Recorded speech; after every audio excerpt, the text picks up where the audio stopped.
Hey, happy day. I have some astounding things for you here today. Here's the first one. Not one feminist in the United States of America has ever defended Sarah Saunders. Certainly not that I've ever heard, at least. It seems that women's rights only matter if you're a female liberal, right? I mean, how unfair is that? Gotta tell you.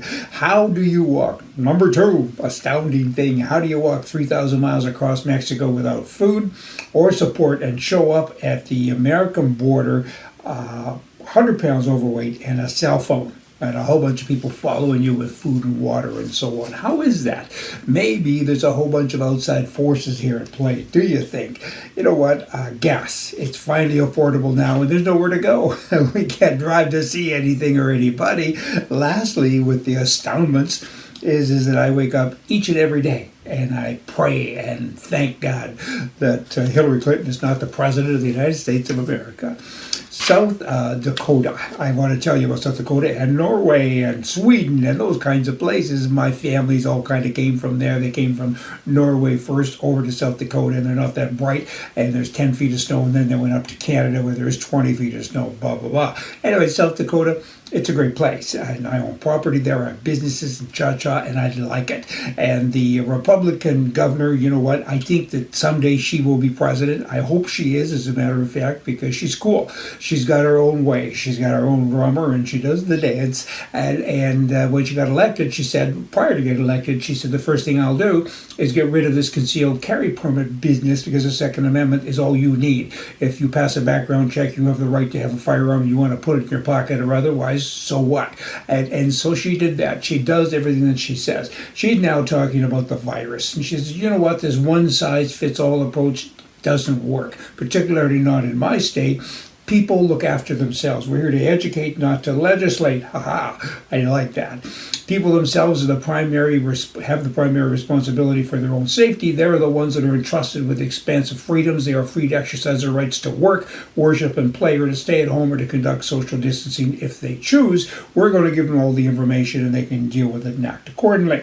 Herd mentality ain't my deal. My responsibility is to respect the rights of the people who elected me to manage our operations within the state in a way that reflects the realities of what we have on the ground. And that's about policies and principles. And until it gets totally out of hand, I said we're going to act like we're acting. And I think that's kind of cool. So everything is still open in South Dakota. Y'all want to go have a ice cream cone? That's kind of where you should go.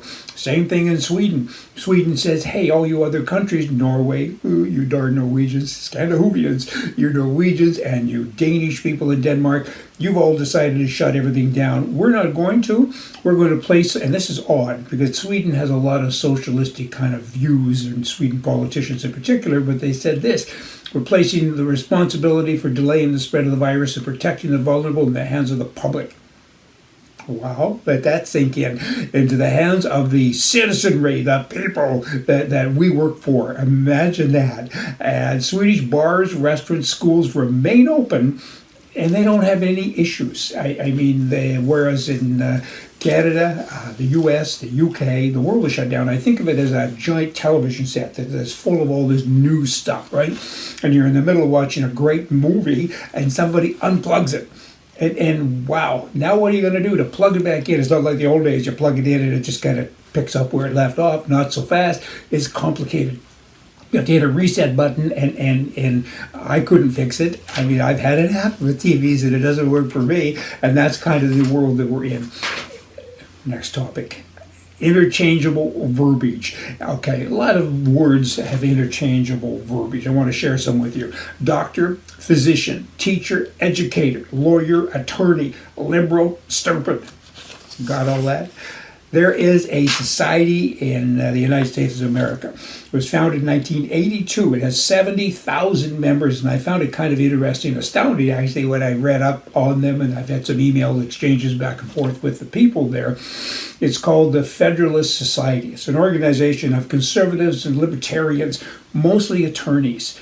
Wow. I mean, 70,000 members. Lawyers typically are liberal, and they found a whole bunch of them that aren't, let me tell you. Over 70,000 members. They take credit for supplying or providing access to conservative judges that the president seeks and places. And they even take credit for the judges, or the justices rather, to the Supreme Court. And they say that when politicians look for conservative judges, they look to us because we're lawyers, we get it, that's our business, we're libertarians, we're conservative, and I didn't know that they existed. And they're a force, they're a major force. The Federalist Society, Canada, the UK, and other countries, you need places like this and societies like this because it's a combination of right forces. Right forces are good. Hey, right or wrong, blah, blah, blah, blah. You know, I had a liberal guy the other day contact me, and he said, help me. I'm thinking about conversion. And I said, wow, kind of sounds like we're going to talk in tongues here in a minute or something. But, you know, he said, could you write something out for me and just say it on one of your shows? So I said, okay, I guess. So I did that. And the biggest thing I find with liberals is they're angry. They're angry. We get a little angry too because we're angry at them and what they do, right? But overall, we have joy. And I've never let, or tried not to let, anybody steal my joy.